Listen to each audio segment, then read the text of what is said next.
ആരാണ് ഇങ്ങനെ ആരെ ഭീഷണിപ്പെടുത്തുന്നത്? നേരെ അവരെ കണ്ടുപിടിച്ച് നമ്മൾ സംവിധാനം അതൊന്നും കാണാൻ അതിനൊന്നും ഒരാളെ ഭീഷണിപ്പെടുത്തുക. ഒരു ഭീഷണിപ്പെടുത്തിയാൽ എന്തെങ്കിലും തെളിവുന്ന തീർച്ചയായും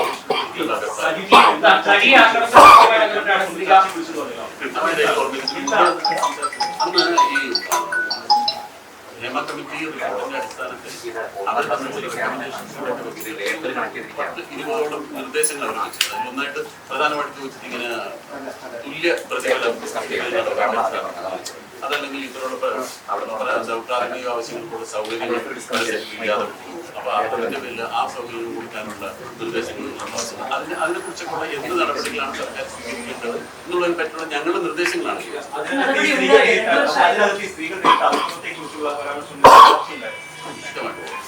അത് അതൊരു ചർച്ചയാണ്. പക്ഷേ ആ റെക്കമെൻഡേഷൻസിൽ അതായിരുന്നില്ല പ്രധാനമായിട്ട്.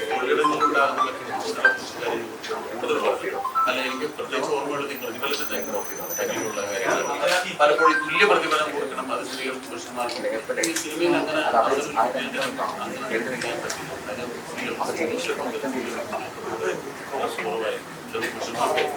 പുരുഷന്മാർക്ക് കുറവായി. അപ്പൊ അങ്ങനെയുള്ള കാര്യങ്ങളായിരുന്നു.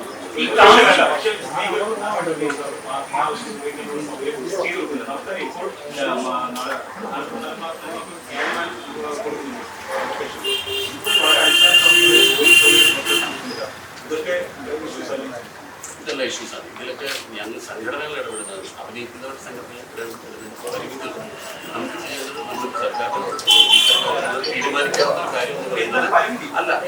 ഞങ്ങൾ ബേസിക്കലി നമ്മളാവുന്ന രീതിയിൽ പറയുന്നുണ്ട്. ഇപ്പോൾ ഒരു നിർമ്മാതാവിന് അപ്പൊ ഞങ്ങൾ ചെയ്യുന്നത് സാധാരണക്കാരി നമ്മൾ ഞങ്ങളൊരു 10 നടന്മാർക്ക് കൂടി 5 പേർക്ക് കൂടി മറ്റത് ആ സ്ത്രീകൾക്ക് കൊടുക്കും എന്ന് പറഞ്ഞിട്ടുള്ള സൗകര്യങ്ങൾ നമ്മൾ ചെയ്തു കൊടുക്കാം. അതായത് ഒരു നിർമ്മാതാക്കളുടെ ഉടനെ ചെന്നിട്ട് സംഘടനയുടെ ഭാരമായി നിങ്ങൾ 3 കാര്യങ്ങളും കൂടി ഏർപ്പെടുത്തി പറയാൻ പറ്റും. ഞാനൊന്ന് പറഞ്ഞോട്ടെ, ഇത്തരം കാര്യങ്ങൾ സൗകര്യങ്ങൾ ചെയ്തു കൊടുക്കും. ഇതൊന്നും മുമ്പത്തെ പരിസ്ഥിതിയല്ല. ഇപ്പൊ നിങ്ങൾ അന്വേഷിച്ച് നോക്കും, നിങ്ങൾ ഏതെങ്കിലും സെറ്റിൽ പോയി നോക്കും, ഇവർക്കെല്ലാം ആവശ്യത്തിന് സൗകര്യങ്ങളുണ്ട്. അല്ലാതെ സൗകര്യങ്ങൾ ഇല്ല എന്ന് പറയുന്നത് തെറ്റാണ്. ഇത് 4-5 വർഷം മുമ്പ് ശരിയാണ്, ഇത്തരം ബുദ്ധിമുട്ടുകളുണ്ടായിരുന്നു. ഇതൊന്നും ഇല്ലാത്ത കാലഘട്ടത്തിൽ ഞങ്ങൾ അഭിനയിച്ചിട്ടുണ്ട്. അന്ന് പറഞ്ഞതിന് ശേഷം ഒരുപാട് മാറ്റങ്ങളുണ്ടായി, ഒരുപാട് മാറ്റങ്ങൾ വന്നിട്ടുണ്ട്. പല കാര്യങ്ങളിലും മാറ്റങ്ങൾ കൊണ്ടുവന്നിട്ടുണ്ട്. അത് അത്തരം നിർദ്ദേശങ്ങൾ ആരൊക്കെ നിർദ്ദേശങ്ങൾ പറഞ്ഞിട്ടുണ്ടോ അതനുസരിച്ചുള്ള മാറ്റങ്ങൾ സിനിമയിലുണ്ടായിട്ട് പോസിറ്റീവായിട്ട് ഒരുപാട് മാറ്റങ്ങൾ വന്നിട്ടുണ്ട്.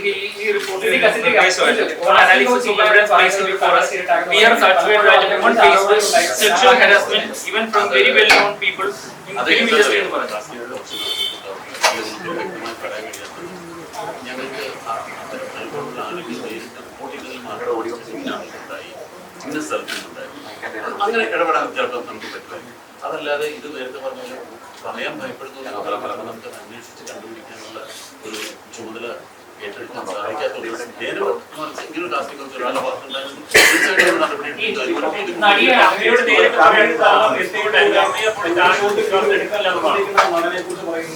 രാത്രി കാലങ്ങളിൽ നടികളുടെ വാതിലിൽ മുട്ടുന്ന പ്രമുഖ താരങ്ങളൊന്നും റിപ്പോർട്ട് ചെയ്യുന്നു. ഈ പ്രമുഖരൊന്നും നിങ്ങളുടെ സംഘടനയിൽ ഉൾപ്പെടാത്തവരാണെന്നാണോ ഇപ്പോഴും പറയുന്നത്? ഇതാരാണെന്ന് അറിയാനല്ലേ ഉൾപ്പെടുന്നവരാണോ ഉൾപ്പെടാത്തവരാണോ പറയാൻ സാധിക്കും. ഇതൊന്നും ആരാണെന്നോ എന്താണെന്നോ നമുക്ക് വ്യക്തമാണ്.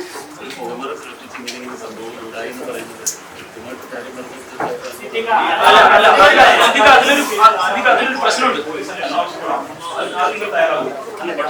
അല്ലെങ്കിൽ ഞങ്ങൾ ആവശ്യപ്പെടുന്നു, അല്ലാണ്ട് പോലീസ് അന്വേഷിക്കേണ്ട കാര്യം.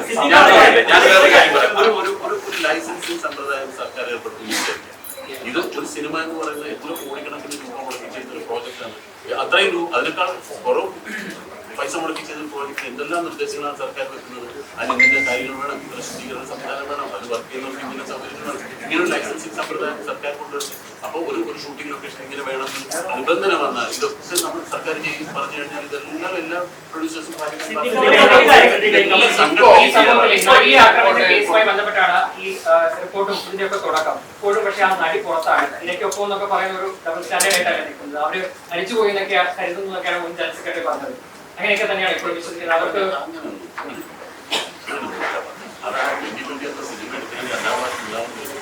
ആ 2020 ആദ്യ ഭാഗം ഭാഗത്തിൽ ആ കുട്ടി അഭിനയിച്ച ക്യാരക്ടർ മരിച്ചു പോകുന്നതാണ് കേസ്. അതൊരിക്കലും അങ്ങനെയൊന്നും ആ കുട്ടിക്ക് ഇൻഷുറൻസ് ചെയ്യുന്നുണ്ട്, അവരിപ്പോഴും പുറത്ത് തന്നെയാണ്. അല്ല, അത് കേസ് നടന്നുകൊണ്ടിരിക്കുന്നത്. അവര് മാത്രമല്ല, അവരെ അനുവദിച്ച റിപ്പോർട്ടിന്റെ നമ്മളിൽ ഒരുപാട് വഴി. കൂടുതൽ വീഡിയോസിനായി B4 Place ഫോളോ ചെയ്യൂ, സബ്സ്ക്രൈബ് ചെയ്യൂ.